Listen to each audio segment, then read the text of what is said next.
The human named Cole stepped carefully through the overgrown ruins. His boots crunched against pieces of stone, and thick vines wrapped around old walls. This part of the planet was forgotten, silent, and peaceful. But something about it felt alive.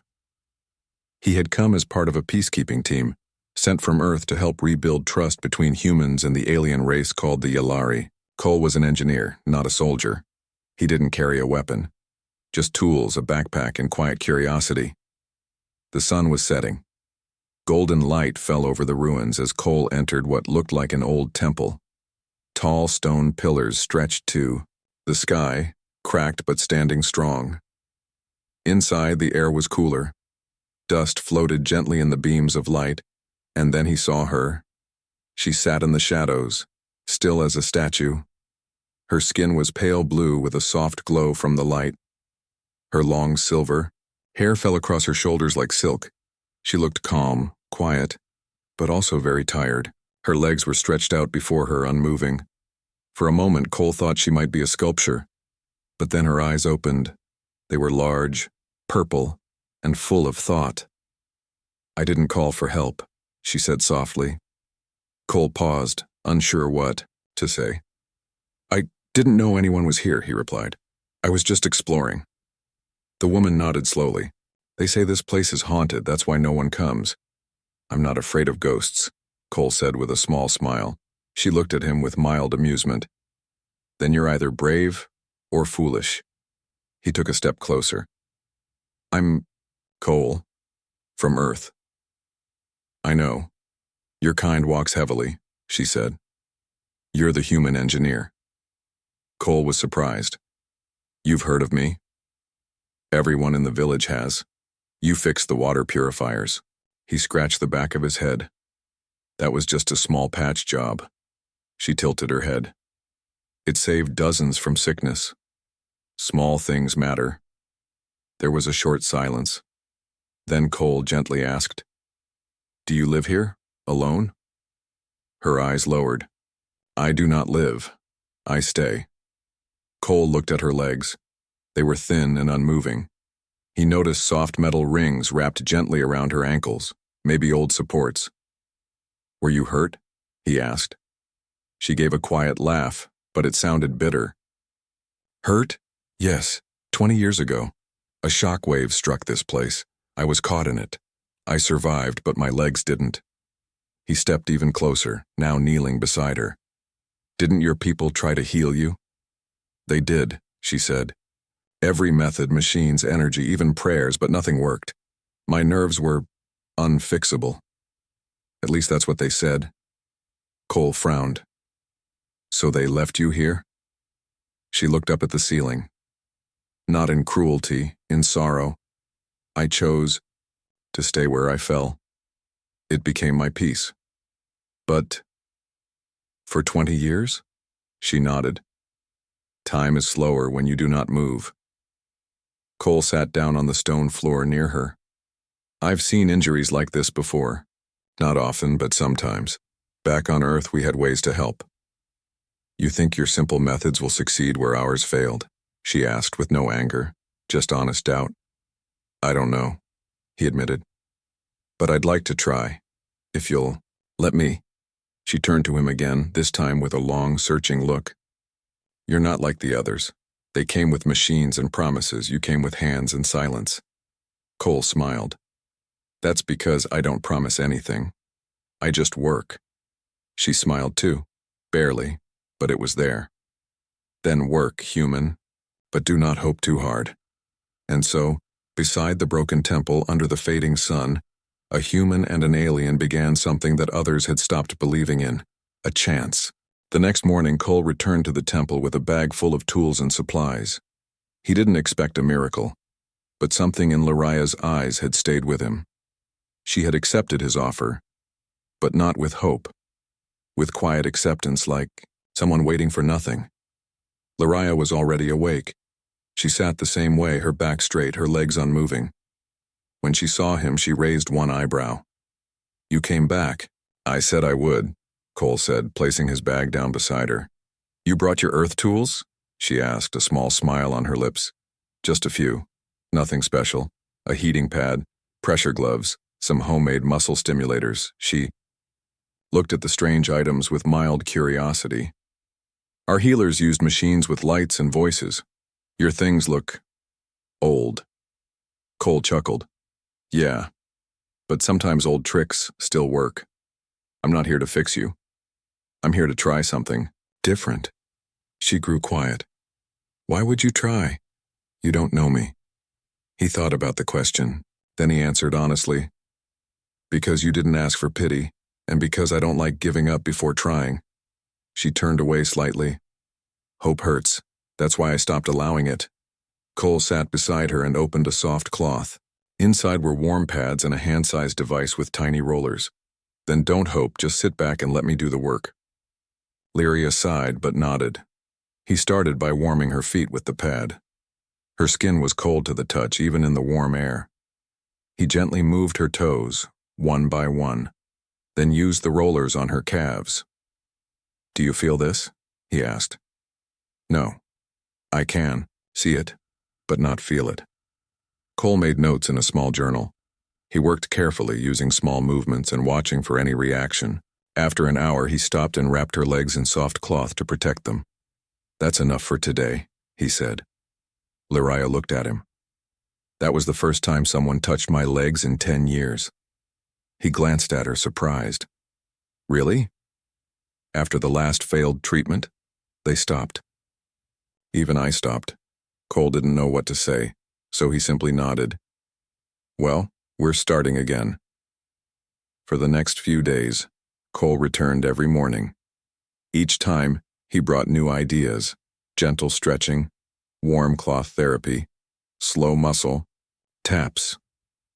He talked while he worked, telling her stories of Earth, old machines, and small inventions.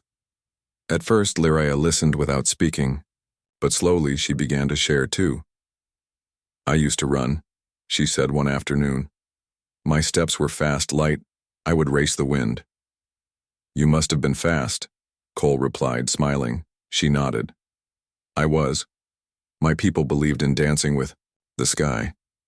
We trained from childhood. He looked at her carefully. Do you miss it? She didn't answer immediately. I stopped missing it a long time ago. It hurt too much. Cole paused in his work. Would you want it back if you could? She met his eyes. I would want to stand again. Not run. Just stand. Cole gently touched her knee. Then we'll aim for that. On the 7th day, something changed. As he massaged her foot, she blinked suddenly. I think I felt that. Cole looked up. Where?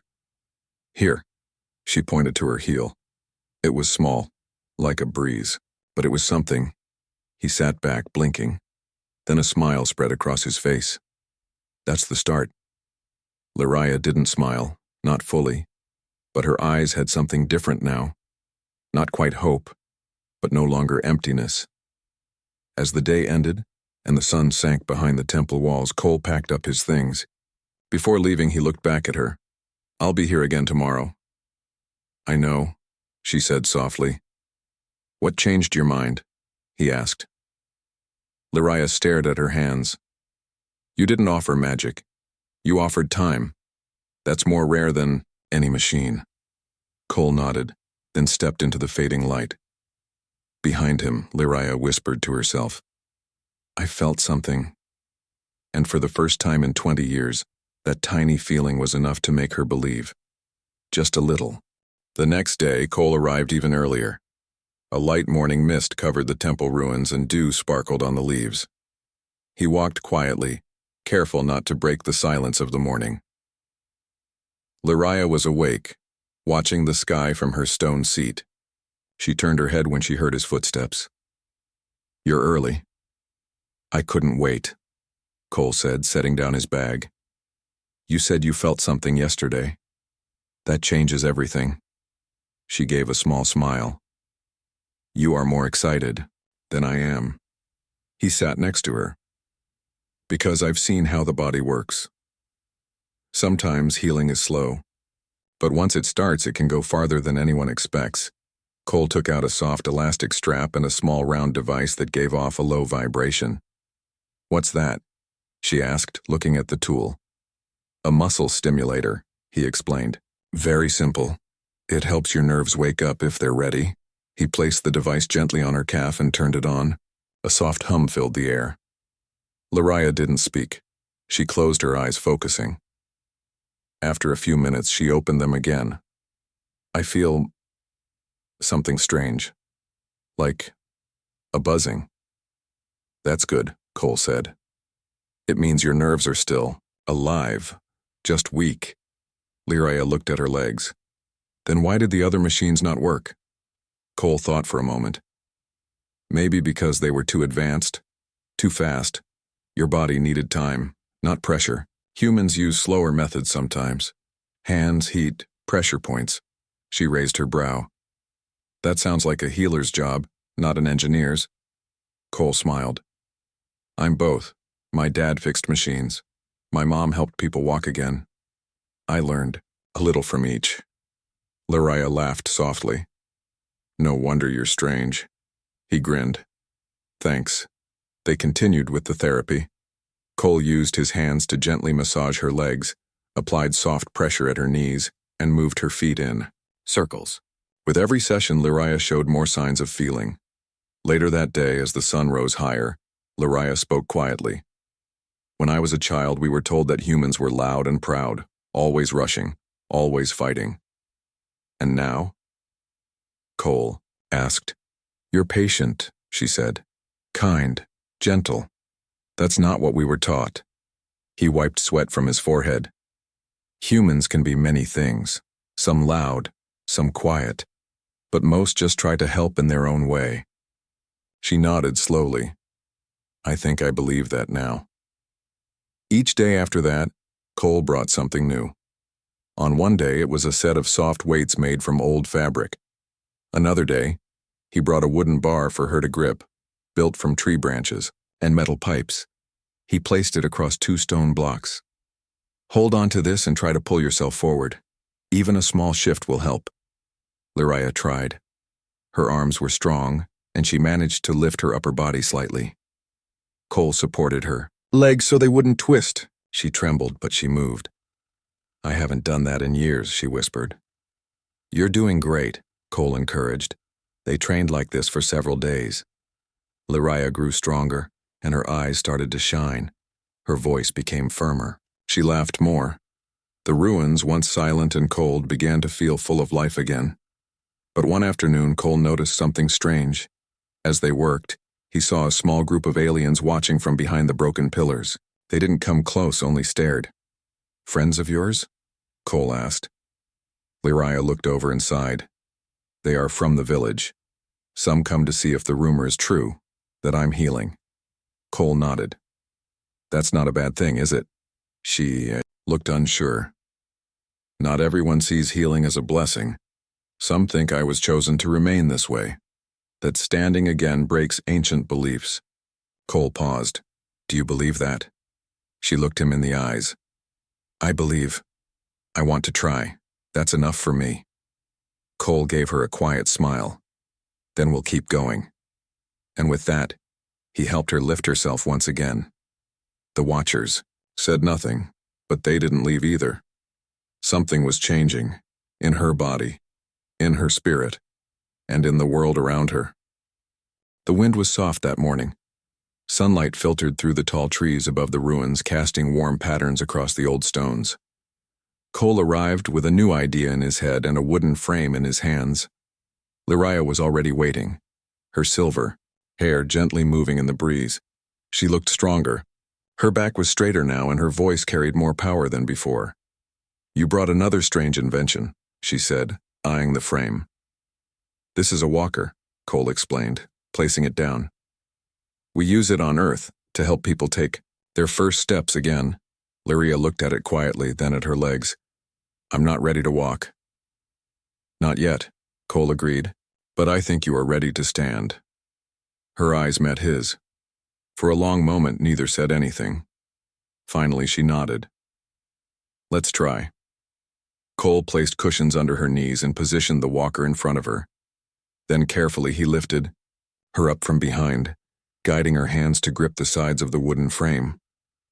She trembled. Her legs felt like they would slip out from under her, but Cole held her steady. "Breathe," he whispered. "I've got you." Her hands gripped the walker tightly. Her arms shook. Her legs felt heavy and uncertain, but she was up. Not alone, but standing. A small gasp escaped her lips. Her heart pounded. She looked down at her feet, then to Cole. "I'm standing," she said, her voice full of shock.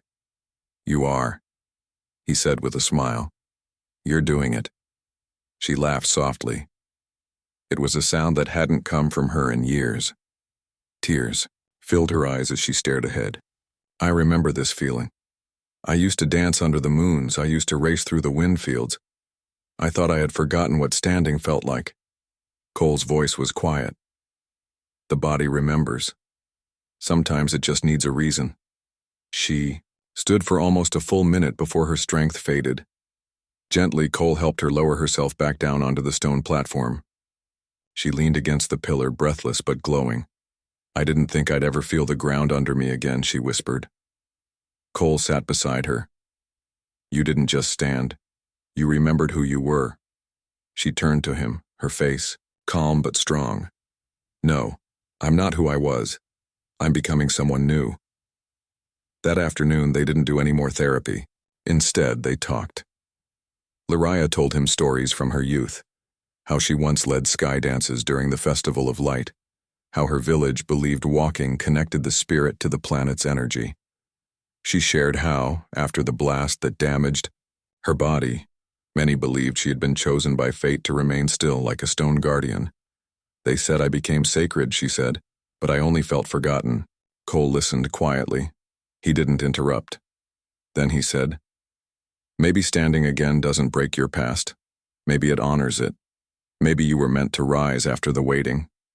Lariah looked thoughtful. "Maybe. Or maybe fate is less powerful than choice." At sunset, they noticed more villagers gathering near the ruins. Not close, just watching from a distance. They whispered among themselves, eyes wide. "I think they saw me standing," Lariah said. "Do you want to talk to them?" Cole asked. Shook her head. "Not yet. Let them wonder." Cole stood up and stretched. "Tomorrow we try again. This time you'll stay up even longer." She looked up at him. "Do you really believe I'll walk again?" He smiled. "I believe you already started." That night, as Cole returned to his camp, Lariah sat alone in the moonlight.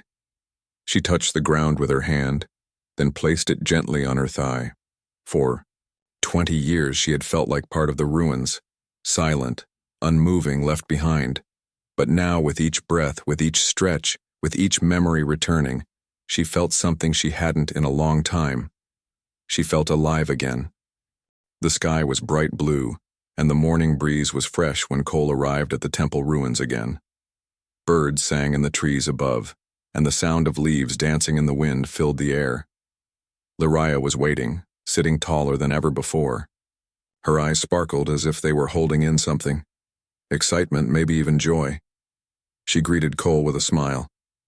"You're late," she teased. He chuckled. "Only by 5 minutes." "5 minutes too long," she said. Cole placed his bag down. "Ready to try standing again?" "I want to try walking," Lariah said seriously. Cole paused. He didn't expect her to say that. Not yet, but something in her voice told him she was truly ready. "All right," he said. "We'll try, but one step at a time." She nodded. "One step is all I want." Cole brought out the walker they had used before and set it in front of her. Then, slowly and carefully, he helped lift her. Her legs shook, but she didn't fall. She stood there, gripping the frame tightly. "Lean forward just a little," he instructed. "Shift your weight." Lariah did as he said, breathing slowly. Her left foot moved forward just an inch. Cole's eyes widened. "Do that again." She moved her right foot. Another small step. Her movements were shaky, but they were real. She was walking, not far, not fast, but 1 foot, then another. After only 3 steps, her legs gave out, and Cole caught her gently. He helped her sit back down on the soft cushion. She was breathing hard, sweat on her forehead, but she was laughing. "I did it," she said between breaths. "I took a step." "You did more than that," Cole said, kneeling beside her. "You proved everyone wrong." Lyria looked out toward the trees. "I was told it was impossible. They all said I'd never move again." He smiled. "Well, humans have a habit of ignoring impossible."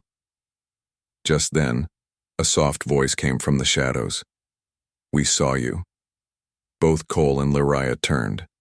A small group of villagers had stepped forward from behind the stone columns. They looked shocked, some even afraid. An elder woman in a long robe stepped closer. Her eyes were wide. "You stood and moved." Lyria sat up straighter. "I did." "You should not be walking," the elder said. "You were marked by fate, meant to remain still. Your healing breaks what was accepted." "I didn't ask fate," Lyria replied firmly. "I asked myself, and I chose to try." The elder looked at Cole. "This human, he brings change. Dangerous change." Cole stood calmly. "I only helped her body remember what it was once able to do. Nothing more." A younger villager stepped forward. "But what if she walks again? What does that mean for the rest of us? The old ways say—" "The old ways kept me in silence for 20 years, Lyria said sharply. "This man gave me a voice again." The elder shook her head slowly and turned away. "You walk a path we cannot follow." With that, she left and some villagers followed. But others stayed, watching Lyria with quiet wonder. Lyria leaned back, tired but proud. "They're afraid." "They should be," Cole said gently. "You've done something they didn't believe was possible." "Do you think they'll try to stop me?" He shook his head. "No, because now they've seen it. The truth is standing in front of them." Lyria laughed again, softer now.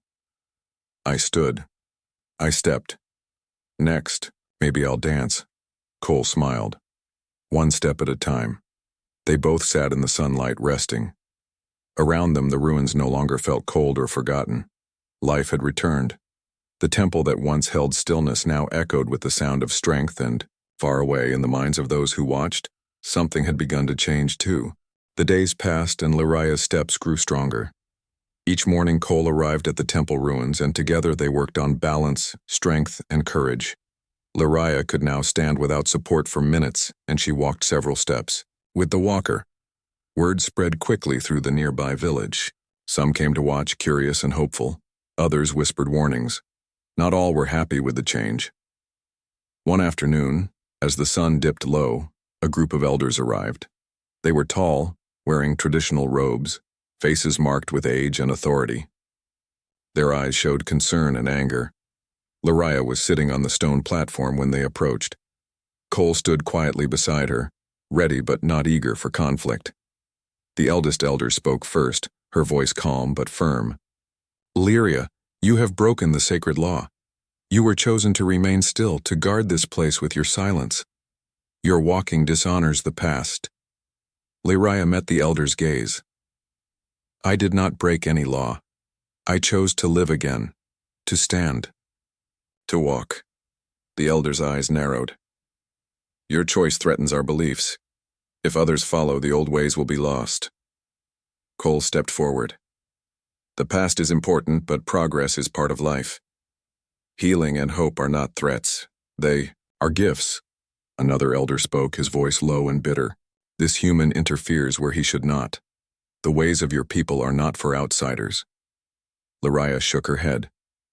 "He did not interfere. He helped me find strength I thought was gone forever." The eldest elder sighed deeply.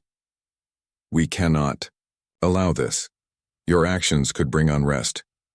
"Then let me face the council," Lyria said boldly. "Let them see what I have done." Cole nodded in support. Truth is stronger than fear. The elders exchanged looks but said nothing. They left with heavy steps, promising to return. That night, the village was tense. Some whispered in favor of Laria's healing. Others feared what change might bring. Cole and Laria sat outside watching stars flicker overhead. "Do you think they will stop us?" Laria asked softly. "I don't think they can," Cole said. "You've already shown what is possible. That cannot be undone." "But they have power," she said, "and they have the voices of many." "Then we'll speak louder," Cole replied. "With every step you take, you give hope to others. That's more powerful than any law." Days later, the elders summoned Laria and Cole to the Great Hall. The council gathered in a circle, their faces stern and unyielding. The eldest elder spoke. "Lyria, your recovery is a challenge to our traditions. Tell us, why do you refuse to accept your fate?" Laria stood, steady and strong. "Because I do not believe fate is a chain. I believe it is a path we choose," the council murmured. "I have waited 20 years in silence," she continued. "But life is meant to be lived. If I walk again, others who suffer will see that healing is possible." The youngest elder frowned. "What if your actions bring chaos? If everyone refuses their place, what becomes of our people?" "Change is never easy," Laria said. "But standing still for fear only brings pain." Cole added, "The human way is to try, to hope, to fight for better. Your people can do the same." After long silence, the eldest elder looked at Laria with something like respect. "You have courage, alien woman, but change is slow." Laria smiled. "Then I will walk slowly, but I will walk." The council finally agreed to allow her to continue her healing. The elders left the hall, still unsure but unable to deny what they had seen. Outside, Laria turned to Cole. "You gave me more than steps. You gave me courage." Cole smiled. "You had it inside all along." From that day, the village began to change. People who had suffered quietly started asking for help. Some came to watch Laria walk. And slowly, hope returned.